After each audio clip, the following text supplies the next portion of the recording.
वालेकुम दोस्तों, जब भी आप किसी ग्रुप की बैलेंस शीट देखते होंगे, जैसे कि कोई बड़ा ग्रुप होता है जैसे कि लकी सीमेंट, आरिफ हबीब कॉरपोरेशन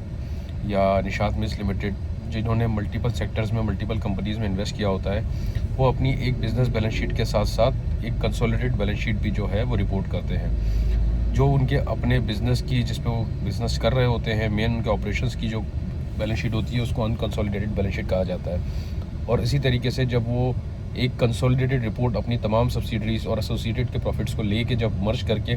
एक बैलेंस शीट, एक पीएनएल तैयार करते हैं, उसको कहते हैं कंसोलिडेटेड बैलेंस शीट। और कंसोलिडेटेड बैलेंस शीट जो है वो आपको कंपनी का पूरा ओवरव्यू दे रही होती है कि जिस जिस सेक्टर में उन्होंने अपनी इक्विटी डाली हुई है, जहाँ एज अ सब्सिडी डाली हुई है, जहाँ एज अ एसोसिएट मेंबर डाली हुई है, तो उन सब का प्रॉफिट कंपाइल होके उस कंसोलिडेटेड पीएनएल में आ रहा होता है।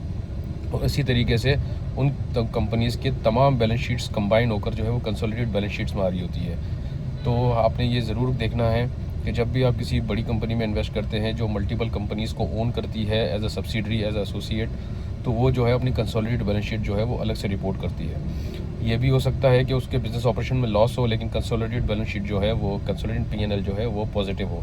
तो आपने जब भी इस तरीके की कंपनीज़ में इन्वेस्ट करना है तो आपने उन कंपनीज़ की consolidated balance sheet, consolidated PNL ज़रूर देखना है। इसके वाइस वर्सा ये भी हो सकता है कि उनके ऑपरेशंस में प्रॉफिट हो, मगर जिन सब्सिडीज़ में उन्होंने इन्वेस्ट किया हो वो लॉस में हो। तो आपने जो है हर वक्त जो है कंसोलिडेटेड और अनकंसोलिडेटेड दोनों बैलेंस शीट्स को रिव्यू करते रहना है, ताकि आपको उसके बिज़नेस का, उनके सेगमेंट्स के तमाम सेक्टर्स का मालूम हो, इन्फॉर्मेशन हो,